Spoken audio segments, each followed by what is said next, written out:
Tripping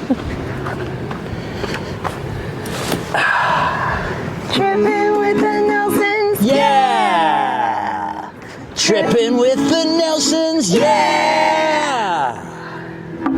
Hola, cariños, y bienvenidos al primer episodio de Tripping with the Nelsons.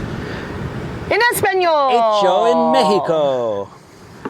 We're in Baja. We're in Baja. We're at the infamous wall, where it's a wall of wind. We're building a wall. Verdad. Maybe we'll post some. Verdad.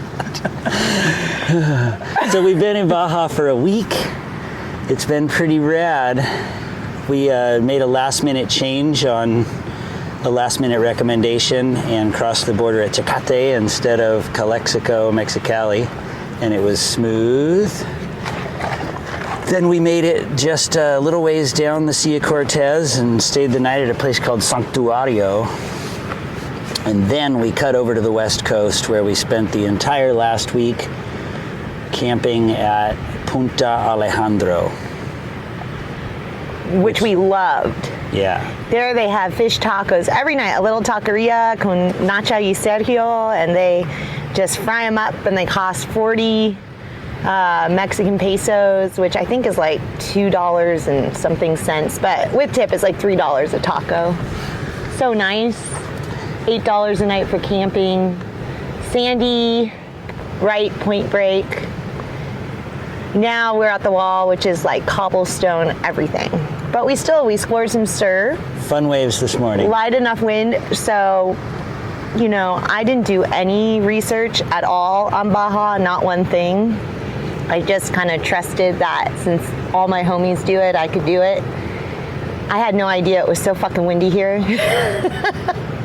And so I'm glad I didn't know, because I probably would have not wanted to come, and it's been fine. I mean, we've been blasted and everyone told us that was nothing, so we're getting ready for El Norte, the big winds to hit. But we've been surfing almost every day, scoring like double sessions. When we kind of raced down, same way that we raced to the coast of Oregon, because there was a pumping swell on the way that we knew would only last a few days. And we got there in time to Alejandro's, in time to see it firing, but it was a little too late to go out. But then the next 3 days were really quite good waves. I rode 3 different boards. Amy longboarded 1,000,000 waves. And we did a lot of reading. We each have already written a song while we were at Alejandro's, so the forthcoming album is in the works.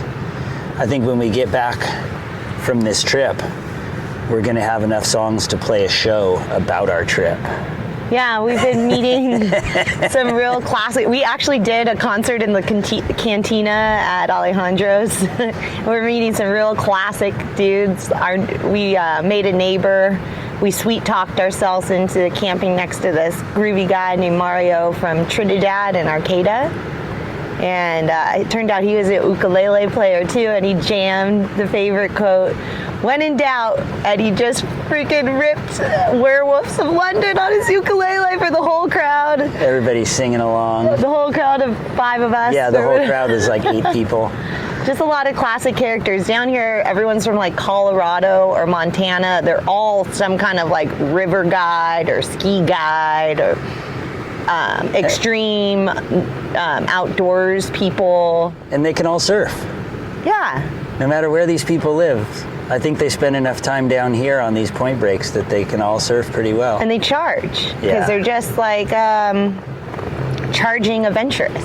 Mm-hmm. No Montezuma's Revenge yet. We drank an agua fresca, and we both like crossed our fingers because we assumed it was agua purificada, but we didn't know, and we're feeling pretty good. I mean, we're building a rock wall, so you know we're cruising. I woke up in the middle of the night last night.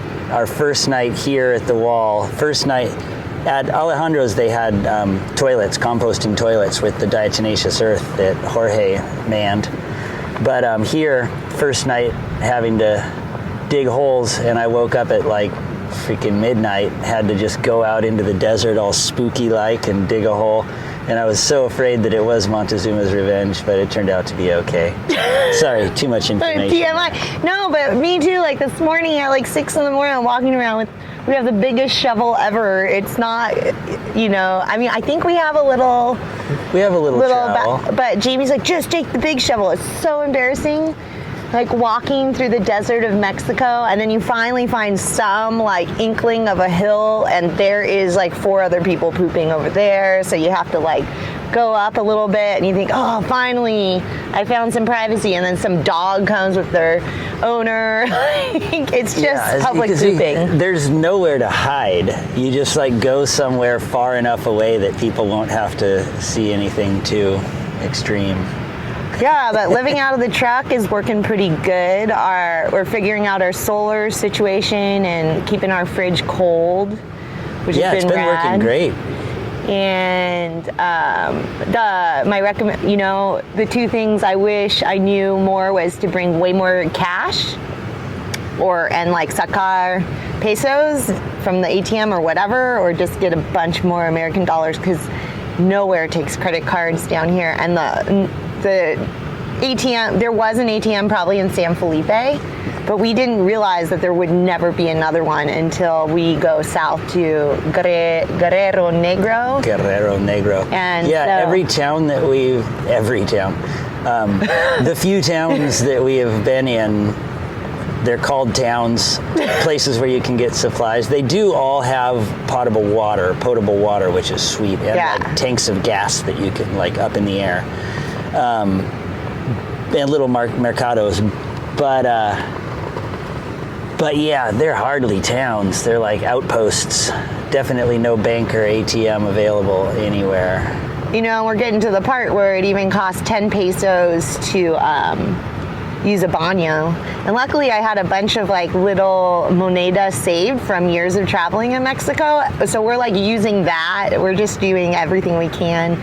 But luckily, our budget, this place where we are now doesn't have a taqueria. That taqueria, we were blowing all our pesos on, like 300 pesos a night, because it was so good. And it was just fun. And the people that ran it, Sergio and Nasha, they were just so fun and kind.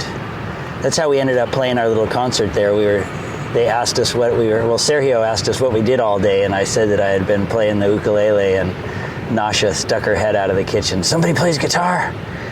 And then she asked us to play the next night.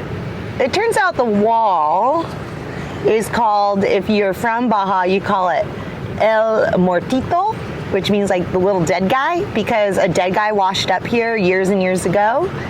And that actually helped us because, it's like, look for these arches.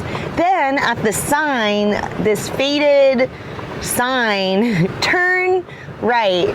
I don't know what the sign says, but it starts with an A, and then you're on this path, and then, we don't have any internet down here, but we do have Google Maps that shows your GPS, and luckily the beach El Mortito was on the maps, so we found the wall using that, and we never would have learned that if we didn't speak Spanish and didn't play dominoes and cards with the proprietors of the taqueria Alejandro. Mm-hmm. Yeah, and then we have the Baja Surf Guide, which is indispensable, and a Baja Atlas from Baja Adventures or something like that. But our forefathers, our elders, boy, they were adventurous coming down here before the roads were paved and there was nothing, and they would just they must have loved it. Just wild adventure. And settling into it, I definitely was nervous in the beginning. Just because you don't know, if you don't know. But Baja's so chill. And everyone's really like tranquilo and yeah, it's pretty rad. I still haven't caught a fish. I haven't tried the spear fishing yet, but I did do some snorkeling a couple of times just to see if I could even sneak up on a fish there at Alejandro's. And I saw some halibut, but they saw me first. So that was my practice so far. And I did some cast fishing, but didn't get any bites. What about Marshall and Yeah, Marshall and Alex are here at the wall, which is rad. I kind of thought they would be. Marshall Julian, they got married a few weeks ago down here in Baja, and they are on a major honeymoon. Sounds like we're going to be high-fiving them all year long because they're traveling as well.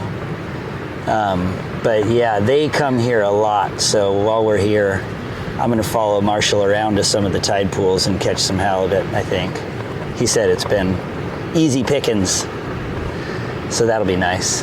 We still haven't made any homemade ceviche. Really, we've just been eating our breakfast and lunch in the car or at the car and then going to Nasha's Taqueria every night. But now that we're out here, we have to fend for ourselves in real Baja.